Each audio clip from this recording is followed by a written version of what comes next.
Maria, welcome. Thank you very much, Magda. Happy to be here. Today's episode is about innovation. I think we all know business owners that have taken a product, a process, or a service and tweaked it and made it their own. But not too many of us know business owners that have actually started something from scratch. And that's the case for you and your husband, the founders of Siip. And so today's episode is all about what happens behind the scenes. How did you come up with the idea? What is the process of developing something from scratch? The approvals, the testing before you get it on the shelf in a store. But before we do any of that, let's talk about Siip. What is Siip? Tell us a little bit more about your product. So Siip is a shelf-stable powdered broth, and we have it in the market right now in convenient single-serve stick packs. So the idea is that you get to enjoy the health benefits of bone broth anytime, anywhere, and all you have to do is boil water, like you would for for your instant coffee or your tea. But instead, you're just adding hot water to one packet of broth, and you're getting a cup of bone broth. So the idea really came about because my husband and I, we took over a franchise called Zoop in downtown Toronto. So this was soup, salads, and sandwiches, and we did a lot of catering to offices. And a lot of the offices in downtown Toronto are in tech, and so you got a lot of programmers and coders, and they're very particular about their fingers, not getting their fingers sticky. Being coders, you're always constantly on the computer. Their kitchens are always stocked with some snacks or food, or they get stuff catered in. So we looked at that and said, we had a lot of customers coming up to our food court storefront and saying, do you have a sipping bone broth? We had a Tim Hortons next door to us. We had McDonald's. We had Pumpernickel's. So after like the 40th person coming up to us, we were just like, this seems to be a reoccurring theme. The people that are in the offices above us and around us, they are looking for an alternative beverage to coffee and tea, especially when you're looking to cut the caffeine in the afternoon. And bone broth was like trending at this point because this was like end of 2016. And so we said, well, how do we get bone broth into the offices? And so Emilio comes from a culinary background. So he went out, got equipment. He started doing batches of broth and liquid. And then we were trying to figure out, how do we get it into the offices? But it was just too complicated. And when we did our market research, we discovered that obviously the States, they set the trends. So we had actually, when we started the journey, we went down to New York City. So Marco Canora is a chef in New York, and he has a restaurant, and I'm not going to remember the name of it right now, but he had a side window. And for the longest time, he was trying to understand, like, what do I do with this side window, right? Because it's prime real estate, New York City, right? Yeah. And he sort of figured, you know what? Uh, in in restaurants, you're always starting out with stocks. So they're constantly making stocks every day. So he said, I'm going to start selling broth through the side window. And the lineup started, and then he opened up a couple more locations.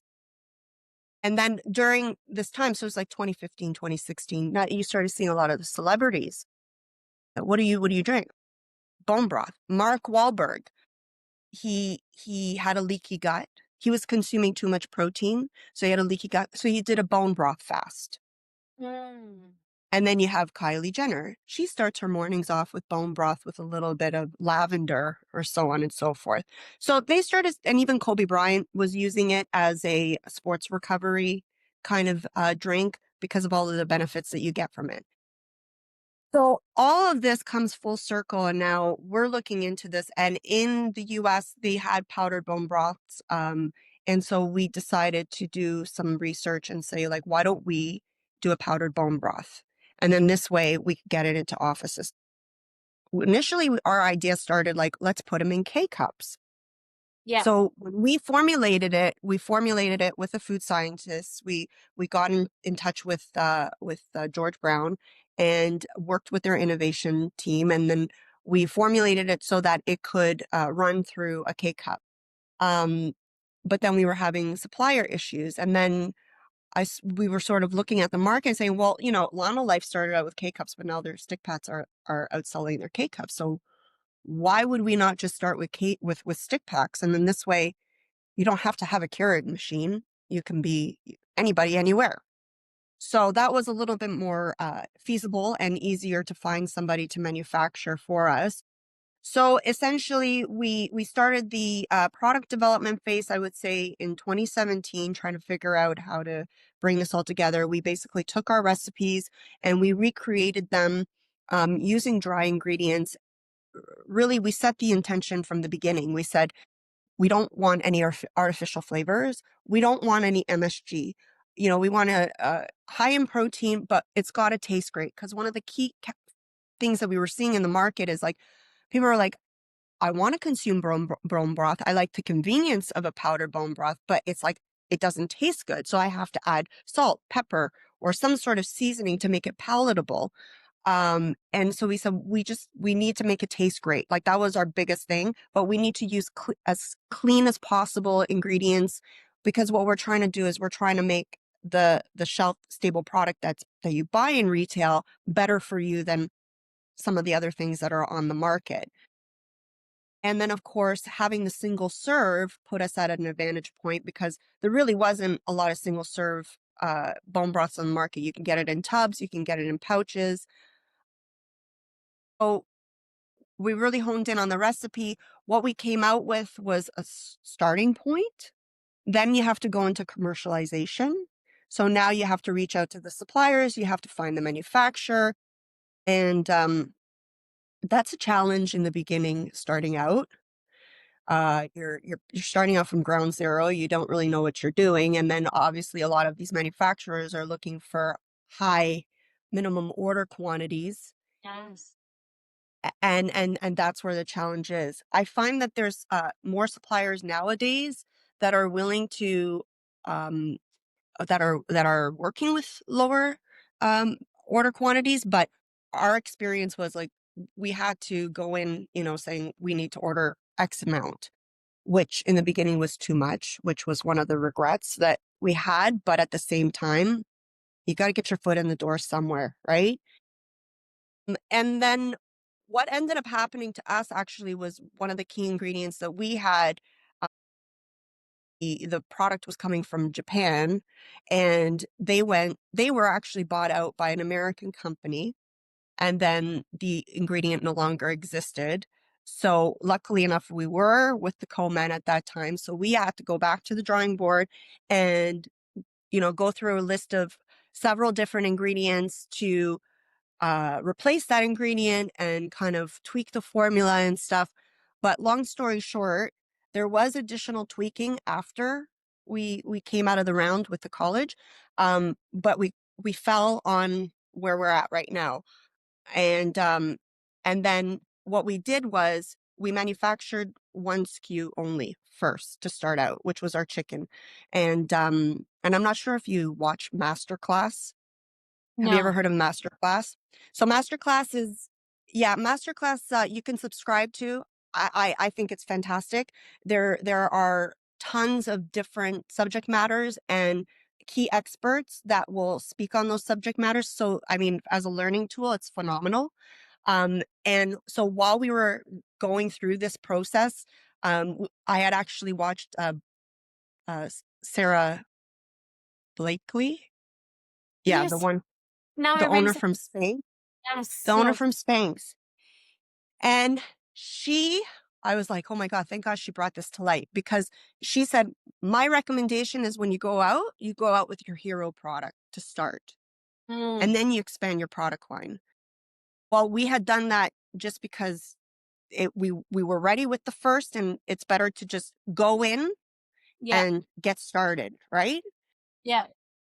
So we went in with the chicken. Now, this was September of 2021.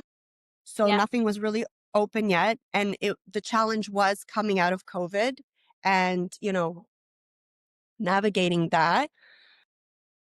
And in my earlier experience, it was, I just bringing the samples to different retailers, getting the product into their hand, calling distributors, getting the product into their hand. I always say it's kind of like when you're looking for, when you're looking for your first job and they Yeah. say, we're looking for somebody with experience.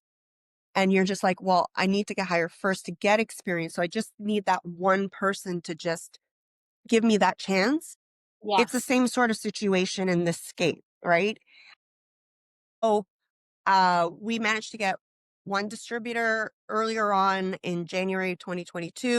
Then in September, um, by the time September rolled around, we had another major distributor, and then we did a trade show with them. So we had a booth, and we were able to get people to finally sample because everything opened up. Um, so in the beginning, because like I said, we ordered a lot of product, that product does have an expiry date. So we had to get rid of a lot of product, which means that we had to give away a lot of product, Yes. which was good because because we weren't able to demo, but we what we did do during that COVID time was we got in touch with a lot of these people that had those subscription boxes. Like they were big at this time, Yeah. right? Yeah. So Mhm. we would just give product away and they would get these samples into people's hands. And that's essentially the huge factor in food products. I mean, your marketing dollars in the beginning, you're giving away samples. You allocate a certain portion of your inventory, and that is samples. The other thing that we did, which was really great, was we got on board with TJX. So even though you're not really making any money off your product, like you're discounting heavily, but your product is on the shelf. People are buying it over there and then they're trying it and then you're leading them to online. And that's where, because we have an online website. So then we were getting some sales through there. Yeah. Um, yeah. So it just kind of, you start the train going that way. But sampling is one of the huge key factors for us. And I think our advantage was the fact that we came in single serve sticks. So for me, even to give out sticks to people at conferences, like I can do 500 sticks, no problem, but you're getting that product into 500 hands. And now that's really helping Yeah. one, generate awareness. Because really it was kind of new. Like people are like, well, why would I drink bone broth? Now people are getting more on the bone broth trend. So it's a lot easier. But back then we had a learning curve to kind of do. And also the taste factor. Like a lot of people, oh, I've tried bone broths before. They were horrible. I'm like, okay, well, just try this one and they love the taste. So you just build on that. So yeah, so September 2022 we officially launched, I would say, into market with the chicken and started getting into stores. And then in April of 2023, so just shortly after, we went into a production run with our beef and our vegan. Hmm. And because we had already gotten into stores with the chicken, getting them to adopt the vegan and the beef after that was fairly easy. Sure. So that's what I always say. Like, it's a great segue.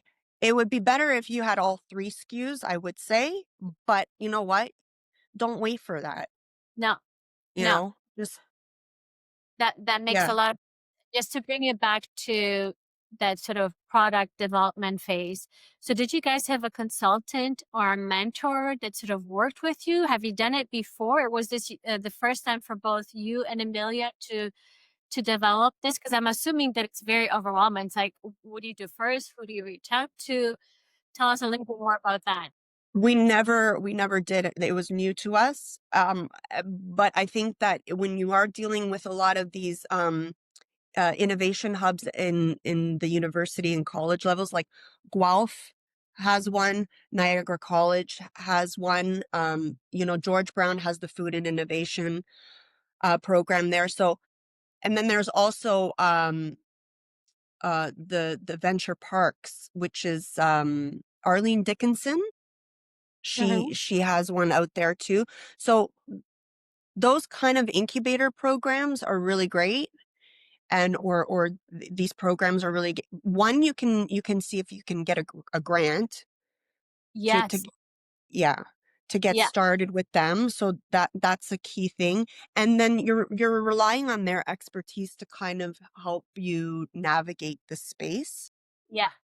That's not to say that they do everything for you, Yeah. they don't, but it's a good person to lean on for sure.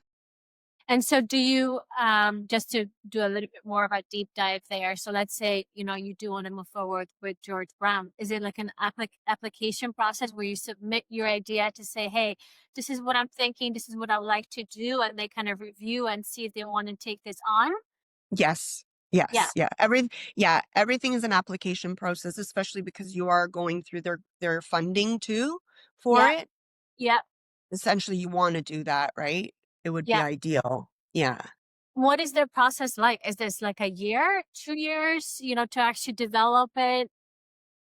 Yeah, I would say so, a year, 2 years. It takes time. Yeah. Like, I mean, you figure we started the process in 2017, and then you figure by the time we actually got the first, production run was 2021. Yes.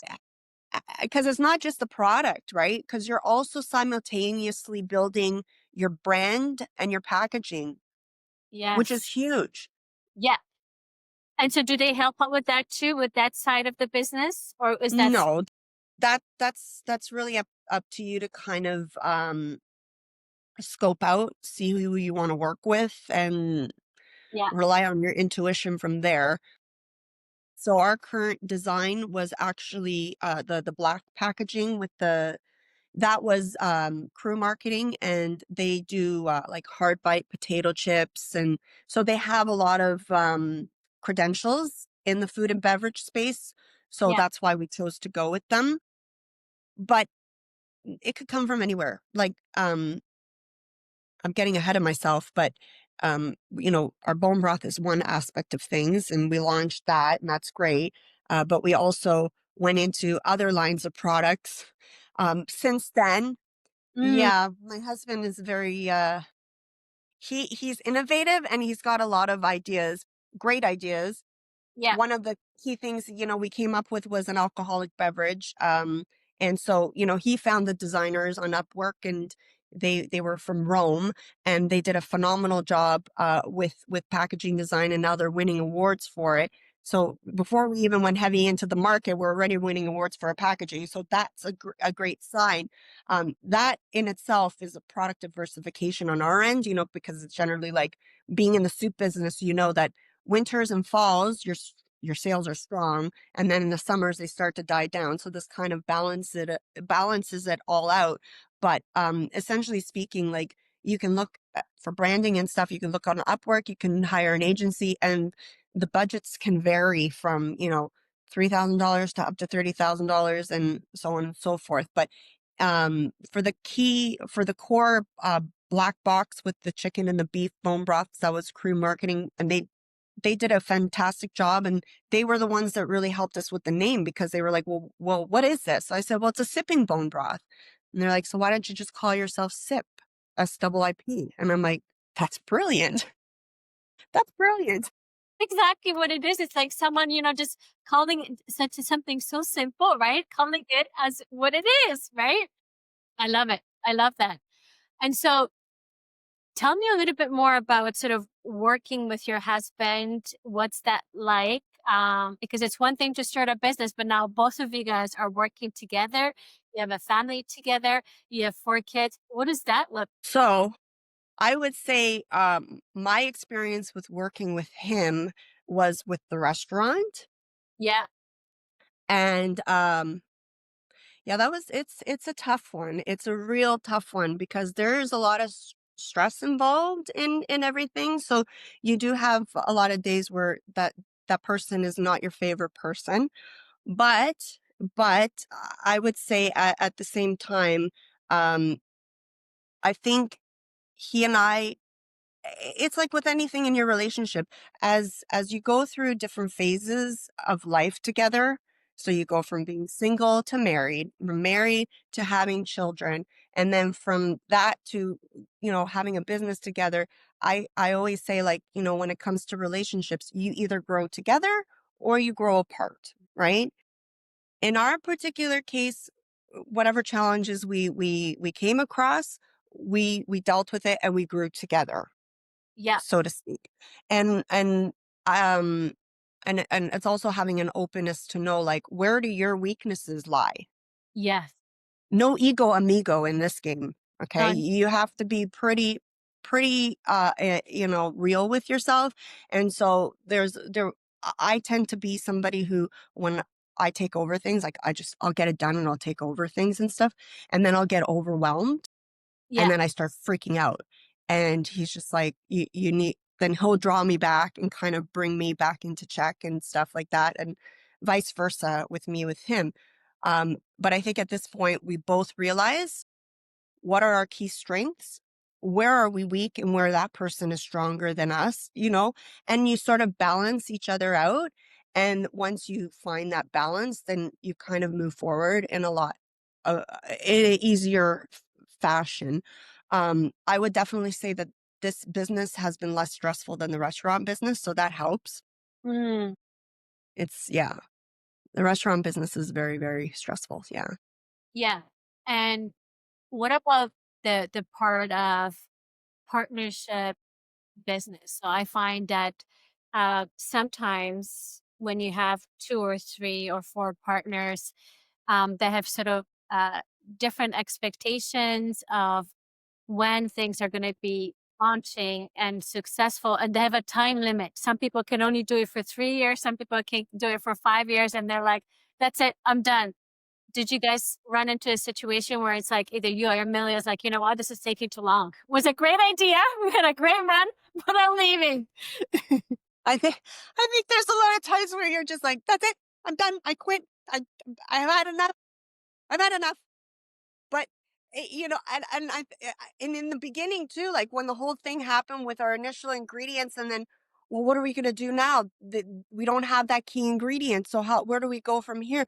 And over in my mind, I'm like, I did not come this far to give Yeah. up. Yes. I love that. That persistence. And that seems to be the key with a lot of the business owners, entrepreneurs that I listen to.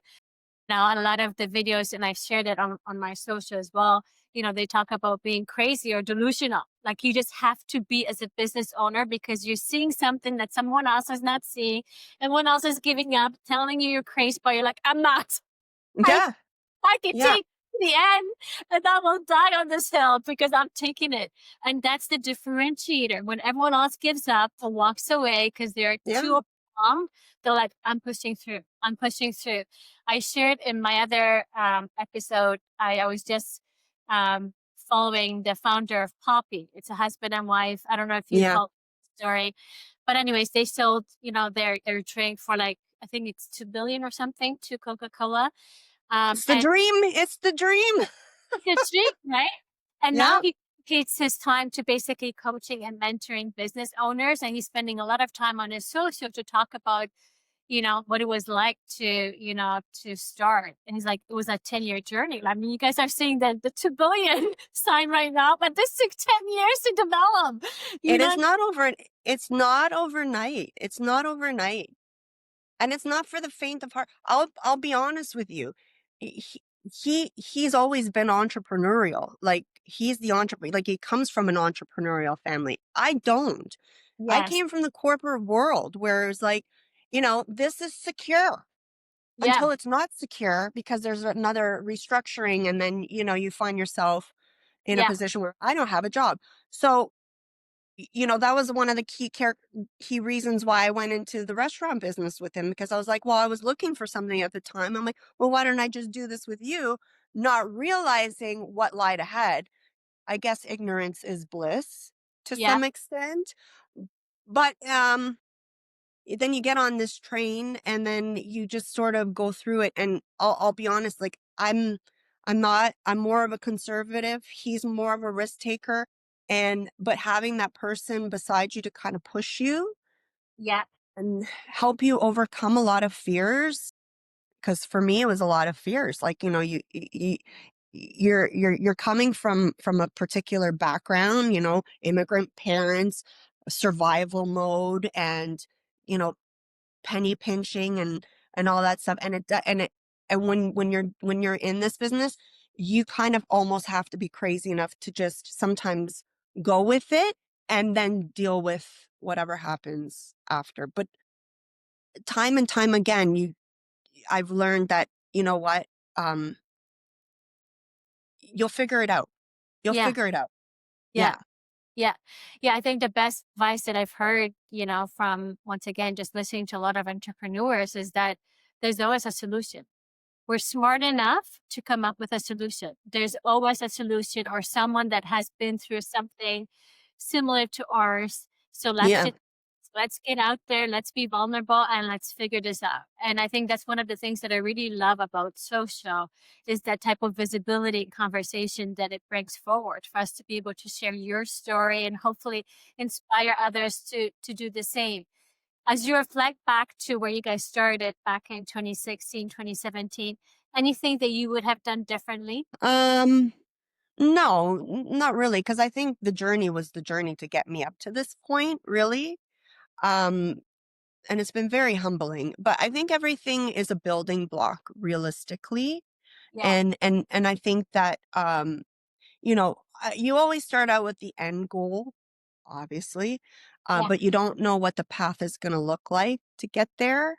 yeah, And one thing I did learn too is sometimes those roadblocks or those delays or anything like is actually there to serve you. yeah, But and it's hard because sometimes when you're so if you're so focused on this is what I want to achieve, and to your point, adding a timeline to things is great, but what I find is nothing is ever on your timeline. no, You know, so you could only move so fast. yeah, And the problem is if you move too fast, then you end up skipping something that you maybe shouldn't have, and then that would have prevented you from having difficulties down the road. yeah, Do you know what I mean? So it's yeah, kind of like that. And I've had to tell myself a lot of times, like just going through this process, because as an entrepreneur, you do want to skip the whole pain points of starting out as fast as you can, but it doesn't work that way. And you do have to learn how to pivot, and then you just have to learn how to go with the flow, and sometimes just surrender to the fact that you're not going to know what tomorrow's going to bring, but you know that whatever is going to face you ahead, you'll be able to achieve it. You'll be able to take care of it. You'll figure out the solution, or at that time, like not getting too ahead of yourself. Like, sometimes I catch myself worrying about like a month from now. I'm like, well, a month from now, you don't know what's going to happen next week. yeah. So just relax and just take it day by day. Yeah. And what about being a female entrepreneur in this industry? Do you notice a difference between how perhaps, you know, as owners or people you're working with, how they engage with you versus your husband? Is there a difference in this industry that you're in? No, in fact, I found that now they're really honing in on women entrepreneurs, really trying to rise them up. You get a lot of grant opportunities and everything. I think if it was I think if it was him on his own, I don't think he would have had opportunities that we were able to have, because I did take like a little bit of a majority ownership of the company. So I don't think that's the case. I mean, obviously, when you're dealing with people, I think it's just a matter of personality. There's some people that connect with him better than with me.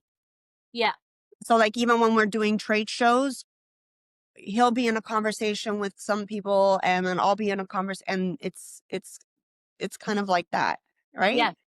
And I love that you're saying that because, as you know, my husband is also an entrepreneur, and him and I are also very different, right? In terms of how we approach things, how we think about the world, how we engage.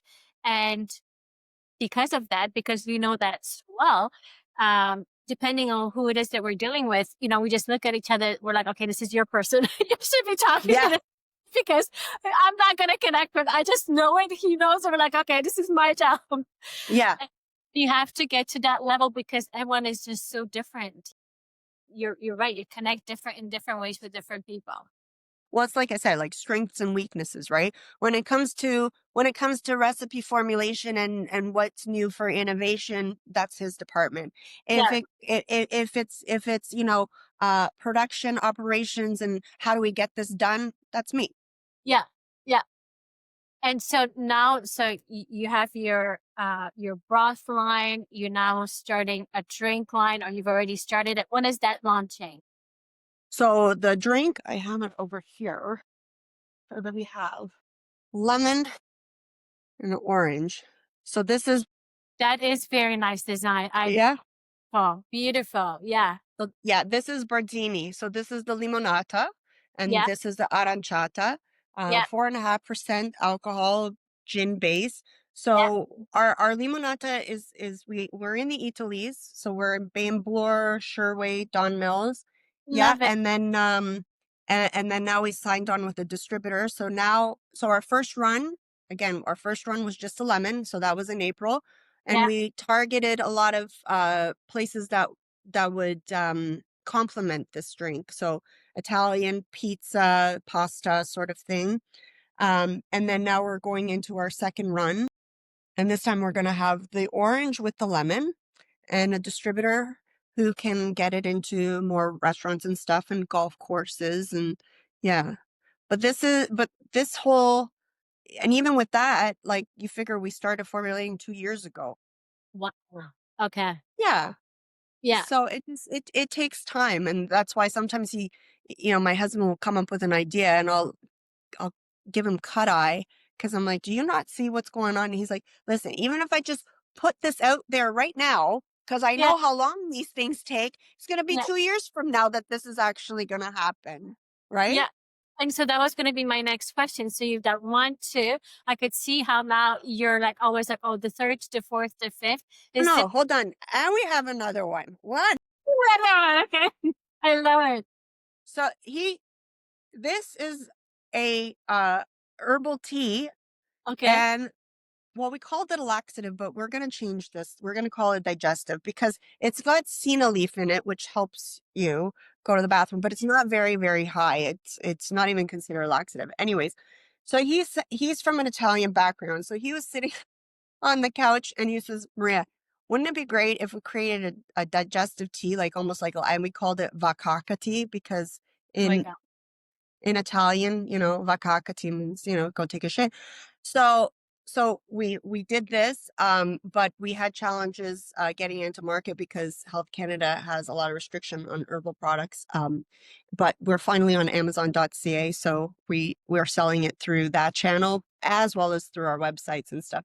But it's a fantastic tea. It's a great tea, Yeah. like And super so good. I want to ask, actually, you just triggered a question for me. The Health Canada process. How is that? What does that look like? It's horrendous. Is it? Okay. Yeah, Okay. like if anybody's looking to get into anything like with natural healthcare products, Mm, I don't know. I have that space right there is, and we tried navigating it with ChatGPT, and it's still very, very complex. mm, Yeah. And like government regulations in a nutshell is they're very, very, like even for our bone broth, like yeah. we'll, our manufacturer requires to have a meat inspection license for a dried meat product. Wow. Yeah. But in the States, they don't consider it a meat product.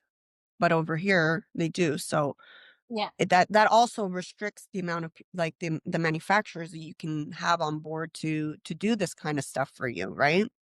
Yeah. So yeah. Yeah. And as you're kind of thinking about these new ideas, new sort of products that you can launch, do you find that your kids, because they're kind of watching you and your husband do all of this, are they also sort of, thinking about new ideas all the time and bringing that to your table and saying, "Hey, mom, dad, what about this? We should invent, this product." Sometimes they do. Sometimes they do. They're kids. They're teenage. Their minds are not. Yeah. Their minds are not there. What I'm, We what get I'm, them. We get them to help out as much as we get them to help out as much as possible. But I don't think that they really. I yeah. think they're just more concerned with having fun with their friends right now. But the the good thing is that my son is 16, he's gonna be doing his co-op with us, so I'll be able to sit down with him and take him through all that, and my husband did come up with an idea for, these socks that he's getting him to put on Amazon to get him to learn that process, but yeah, like, I mean, that's the biggest thing, like, for our kids, knowing that, they see this and they know there are no barriers to your entry. Yeah. That wasn't I didn't have that advantage growing up, right? Yes. I talked about that in my previous podcast, how um, the way you're brought up by the mentality of your parents shapes who you are. And it takes someone like your husband that perhaps had different upbringing and is thinking about the world differently to shift Yes. a bit and become a little bit more open and flexible to, hey, why do you think we need to be in this box? We don't. Anything Yeah. is possible. Anything is Yeah. possible. Yeah. Well, Uh, that's the way his mind works. He's always constantly looking at things and, like, going, "Hmm." yeah. It's constantly at work. Yeah, and, my husband is exactly the same way. I also grew up in a household where it's like, you go to school, you get your, university, then you go into work corporate, safe, predictable, versus my husband who's like completely out there. Ideas, always wanting, always going against the grain. And my gosh, the ideas that come from him, but it was uncomfortable for me at the beginning. Now, Yeah. it's much more open to it. And I also find my son, so when I asked you the question, I was thinking about my son because he's always been very innovative since he was little. The Yeah. ideas coming out of this boy, and we actually started a little on my phone. I have a section for Christian, all his ideas that he's coming up with, and I'm just like taking them down, and I don't know what to do with those ideas. So, what Yeah. advice? He's 13 right now. Like, what advice would you have for someone like myself that has that innovator? Like, I just the ideas that he comes up with, what do I do with it? Like, where do I go with it to actually, continue sort of because I'm afraid that at one point it's just going to stop. And I want to almost give him the opportunity to at least take one of these ideas and sort of run with it. Yeah. Well, I think the best way for me to answer that question is to even just go back to, like, I'm gonna go back to 2007 when we first got married, and I had got this book called 4 Hour Work Week, Yeah. right? And creating, or even like Marie Forleo, create a business and life that you love. Yeah. Okay. Key thing. So I think when you look at, well, what ideas should I go with? Yeah. I think you got to figure out what kind of lifestyle do you want to have? Yeah. Because when we were working at the restaurant, like, I thought I would have flexibility. But then what I discovered is, oh, I'm going to hire people to work and Yeah. then I'll do no, I had to be there every day. Yeah. So I did not have the freedom that I expected to have. Yeah. Um, and through that, I actually said, whatever business we do next, I want to do it where we can operate from anywhere. Yeah. So from the very beginning, I said, I want to create a business where we can contract manufacturing. I didn't want to manufacture myself. I didn't want to have to deal with employees. And so that's what we do. A lot of our stuff we outsource. And I I get freelancers and everything, because if you're not doing a good job, then I can just find another person to do it without having to go through the formalities, as I'm sure you're aware, coming from HR. When you have an employee, letting go of an employee is very difficult. yes. Yeah. Yeah. Yeah. So, that was my intention, like, through that experience, kind of what I wanted. And then, if you have a list of ideas, saying what idea would fit that. Yeah. Because if you can build a lifestyle around the business, then there's a good chance that you're going to enjoy it more, and then you're going to see it through Yeah. till the end. Whereas if you don't, and you kind of just, this is a really great idea and I'm going to run with it and not give it that thought process, then maybe you're going to find yourself like being miserable because, it takes up too much of your time, or, you don't want to deal with that kind of overhead. Yeah. Yeah. And good advice because I think a lot of people miss that. A lot of people, fall in love with the idea of owning a business, running a business, but Yeah. forget it comes with a lot of work depending on Yeah. what you choose to Yeah. do within that, box of the business that you decided to take on. Because some of the businesses, to your point, like the restaurant that you had, it's around the clock. You're not going home. You're around the clock, right? Ours was like, I figured, we're in a food court downtown Toronto. We're open from 10:30 to 4:30, so we serve the daytime crowd. But then again, the challenge is that's a very short window to make a certain amount of money. So we had to be really big on catering. And so it was like gunshot go, catering orders, get them out the door, then come do the lunch rush, and then, you know, drive in traffic to go pick up the kids, and it was just over, like, it was crazy. And then the problem is with the commercial real estate is landlord comes and increases your rent, and it's not like residential where it's like, what, 2.5%? No, it was like a significant amount of an increase where they take it out of your pocket that goes to feeding your children, and it's going into their pocket. So these were the things that I learned that I was just like, oh my gosh, okay, I didn't know that. Yeah. Yeah. Yeah. Anything else that you feel like you've learned along the way that you weren't expecting going in? This is going to be bad to say, but I would say for me, I have a certain work ethic Yeah. and a certain way to kind of like live. And I just assume that people are like that. Oh, yeah. No.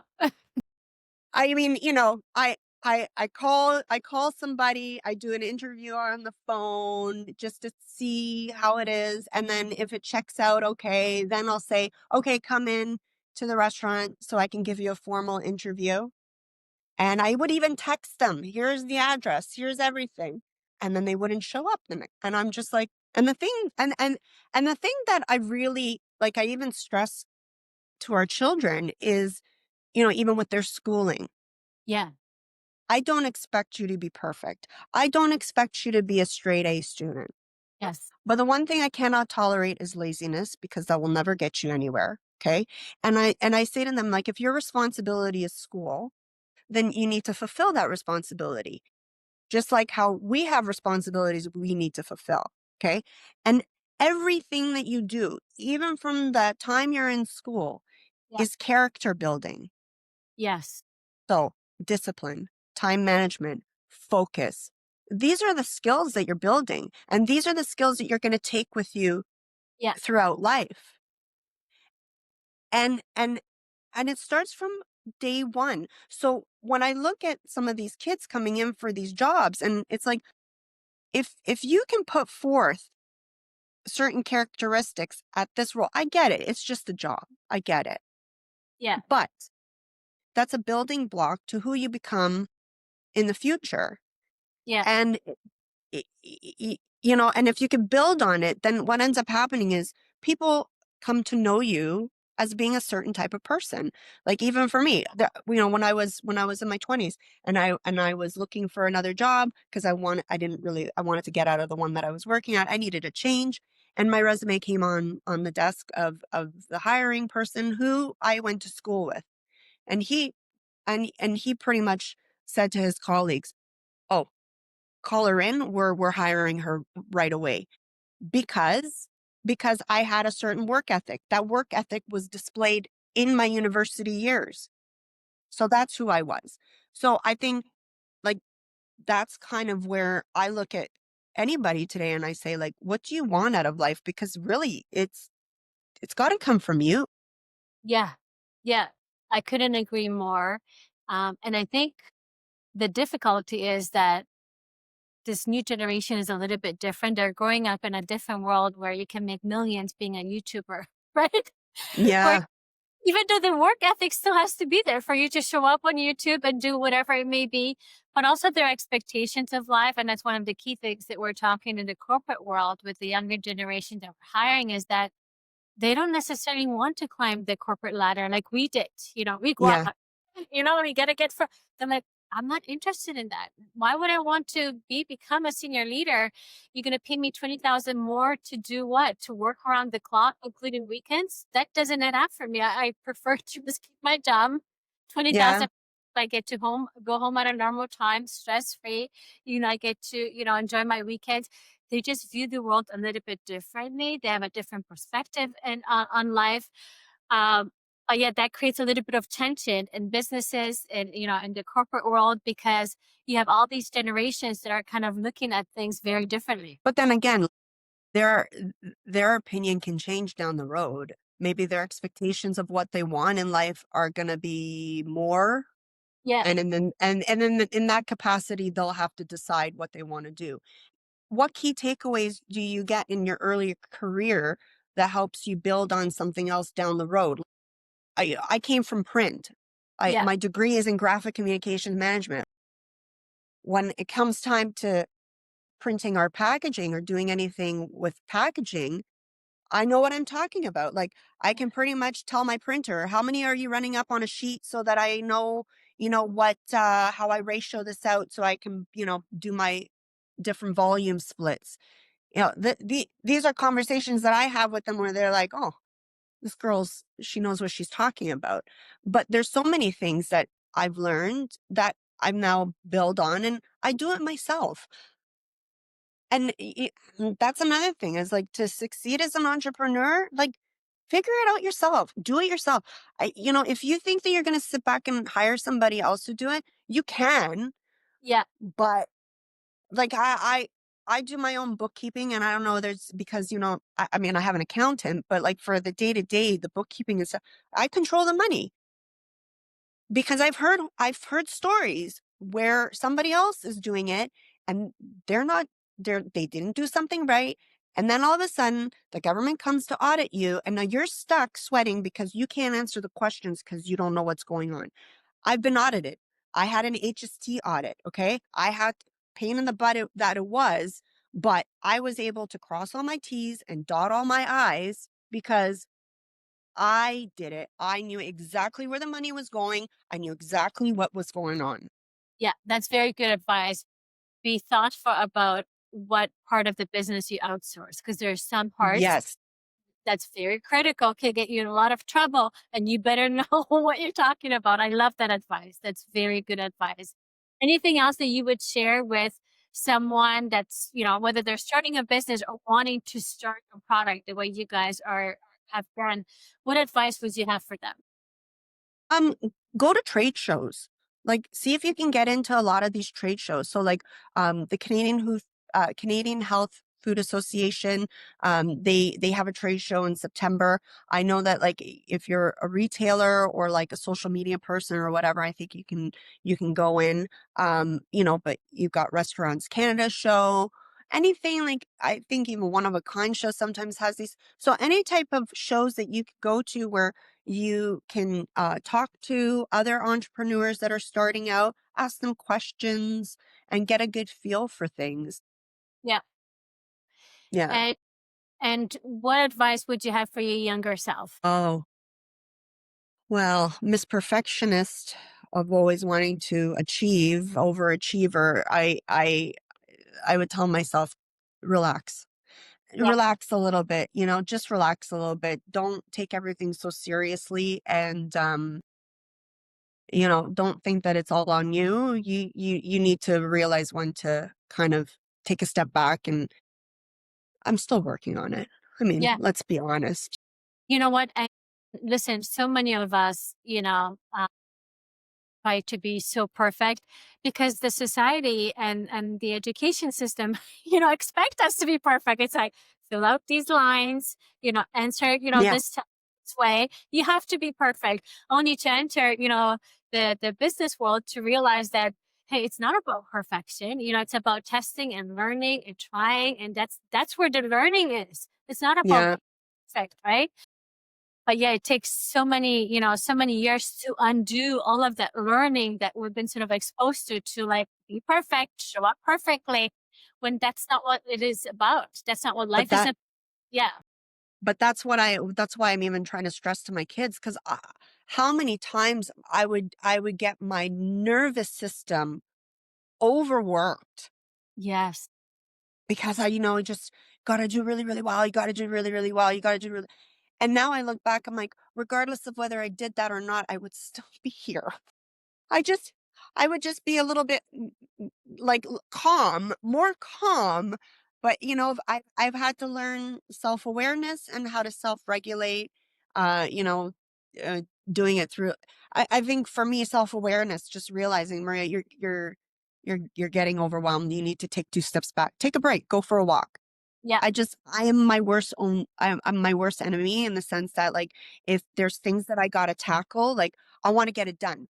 But in this game, you're never gonna get it all done. Tomorrow, there's always gonna be another big to-do list or whatever. So now I have to kind of balance myself out, and I'm still doing that. I'm still working on that.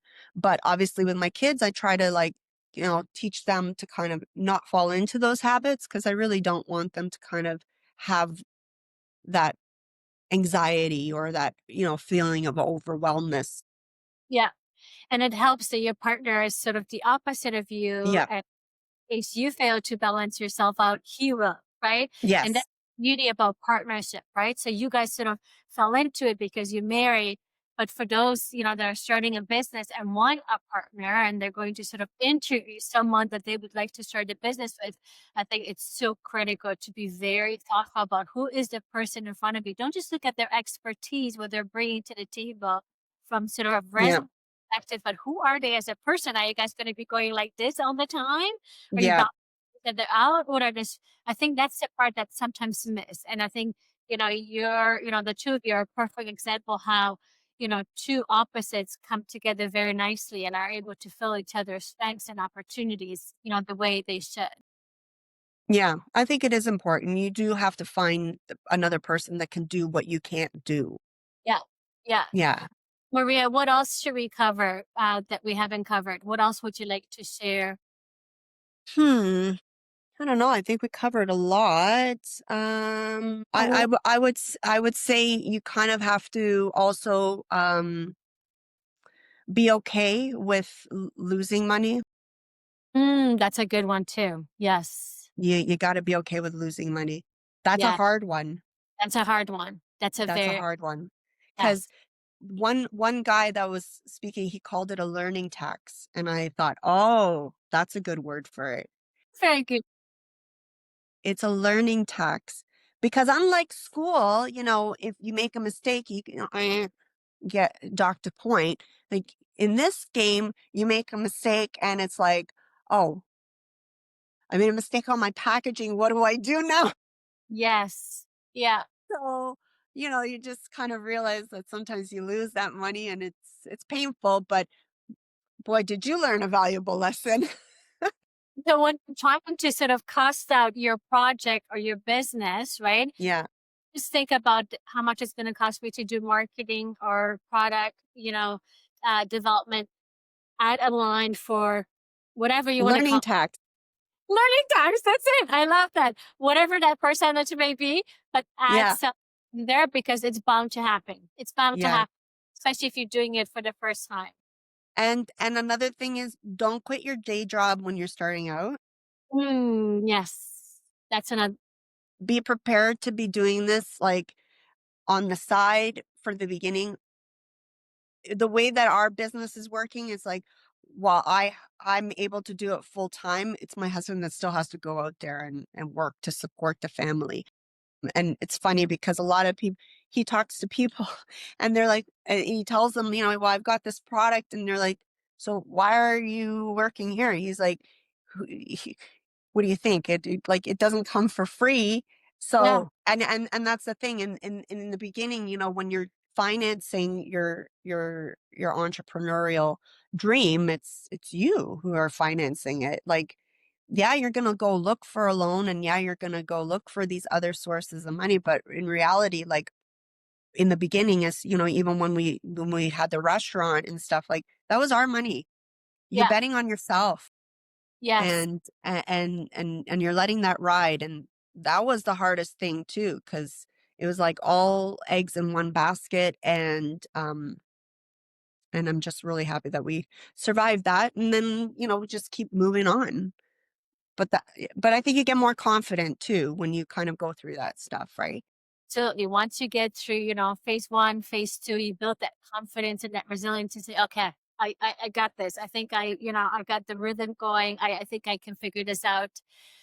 So just to close off, can you tell us where can people find your product? Which store? Sure. So, Siip is actually we're in over 650 stores across Canada. We're in a lot of independent health food stores and specialty retailers. So in the Ontario area, you've got Healthy Planet, you've got Nature's Emporium, Marche Leo's, you have Fortino's, and then we also are on Amazon. We're doing very well on Amazon. We also sell online directly to consumers, sipbroth.com. Yeah, that's pretty much it. Thank you so much for your time. I have no doubt that this will be helpful to so many dreamers out Good. there to start something and just not having that connection of being able to speak to someone to learn a little bit more about their journey. If someone wanted to reach out for any advice, consulting, is that an option for them? Yeah. Sure, sure. DM sip broth, sip, no, sip dot broth is our Instagram handle. Yeah. But also on our website, if you contact us, it'll shoot us out an email. So yeah, and anything. It'd be great to get more entrepreneurs to kind of shift things in this country for sure. Yeah. Well, thank you for your time, Maria. Really, really appreciate it. And all the best, in your new ventures. I can't wait to see the new products. They look very exciting. Thank you so much. Thanks for having me.